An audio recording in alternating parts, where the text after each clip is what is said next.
প্রায় 4 লক্ষ মানুষ স্রেফ নেই হয়ে গেছে পৃথিবীর বুক থেকে। নানান নাটকীয়তার পর রক্তক্ষয়ী 12 দিনের যুদ্ধ শেষে বিরতি টেনেছে ইসরায়েল ও ইরান।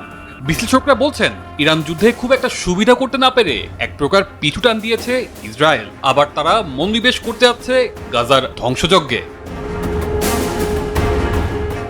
ইসরায়েলি সেনাবাহিনী প্রধান ইয়াল জামির ইরানের সঙ্গে যুদ্ধবিরতির পরপরই বলেছেন ইসরায়েলি বাহিনীর প্রধান লক্ষ্য আবার গাজায় ফিরে যাওয়া, যাতে জিম্মিদের উদ্ধারের পাশাপাশি হামাসের শাসন ব্যবস্থা ভেঙে ফেলা যায়। তাই অবধারিতভাবে প্রশ্ন আসছে, আবারও কি গাজায় নির্বিচার গণহত্যা চালাবে ইসরায়েল, নাকি গাজাকে পুরোপুরি নিশ্চিহ্ন করে দেবে মানচিত্র থেকে? ইরানের সঙ্গে যুদ্ধ চলার সময়ও গাজায় বোমাবর্ষণ অব্যাহত রাখে ইসরায়েল, হত্যা করে 870 ফিলিস্তিনিকে। হার্ভার্ড বিশ্ববিদ্যালয়ের নতুন এক প্রতিবেদনে বলা হয়েছে 2023 সালের অক্টোবর থেকে গাজায় ইসরায়েলি হামলায় কমপক্ষে 3,77,000 মানুষ নিখোঁজ হয়েছেন, যাদের অর্ধেকই শিশু। প্রতিবেদনটি তৈরি করেছেন ইসরায়েলি অধ্যাপক ইয়াকভ গার। প্রতিবেদনে তিনি দেখিয়েছেন গাজায় ইসরায়েলি হামলা ও মানবিক সহায়তা বাধাগ্রস্ত করার ফলে অঞ্চলটির জনসংখ্যা নাটকীয়ভাবে কমে এসেছে। প্রতিবেদনে উঠে এসেছে গাজায় সরকারি তথ্যে মৃত্যুর যে সংখ্যা বলা হয়েছে এর তুলনায় প্রকৃত সংখ্যাটি অনেক বেশি হতে পারে।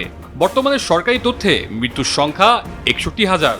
ইসরায়েলি সামরিক অনুমান ভিত্তিক মানচিত্র তুলে ধরে প্রতিবেদনে আরও বলা হয়েছে গাজা শহরে বর্তমানে প্রায় 10 লাখ, মাওয়াসিতে 5 লাখ, মধ্য গাজায় 3.5 লাখ, মোট প্রায় 18 লাখ মানুষ আছেন। যুদ্ধ শুরুর আগে গাজার জনসংখ্যা ছিল আনুমানিক 22,27,000। এই তথ্য থেকে বোঝা যায় অন্তত 3,77,000 মানুষ এখন হিসাবের বাইরে। প্রশ্ন উঠেছে মার্কিন সমর্থিত সহায়তাকারী প্রতিষ্ঠান গাজা হিউম্যানিটেরিয়ান ফাউন্ডেশন বা জিএসএফ এর ভূমিকা নিয়েও। ইয়াকভ গার্ভ দেখিয়েছেন গাজার বেশিরভাগ মানুষ জিএসএফ এর সহায়তা কেন্দ্রে পৌঁছাতে পারেননি। এই সহায়তা কেন্দ্রগুলোর অধিকাংশই প্রবেশযোগ্য ছিল না। এগুলো ইসরায়েল নিয়ন্ত্রিত নেতজারিম করিডোর দিয়ে গাজার দক্ষিণাঞ্চল থেকে বিচ্ছিন্ন। সেখানকার অধিবাসীরা ইসরায়েল ঘোষিত বাফার জোনে অবস্থান করায় বেসামরিক লোকদের সহায়তা পেতে ইসরায়েলি সেনাবাহিনী নিষিদ্ধ এলাকায় প্রবেশ করতে হতো। প্রতিবেদনে উল্লেখ করা হয়েছে সহায়তা নিতে আসা বেসামরিক মর্যাদা বা নিরাপত্তা রক্ষায় কোনো ব্যবস্থাই নেওয়া হয়নি। সেখানে আরও বলা হয়েছে এই সহায়তা কেন্দ্রগুলোকে এমনভাবে সাজানো হয়েছে যাতে নিয়মিত বিশৃঙ্খলার সৃষ্টি হয় এবং এই পরিস্থিতিতে যাতে বেসামরিকদের উপর হামলাকে ন্যায্যতা দেওয়া যায়।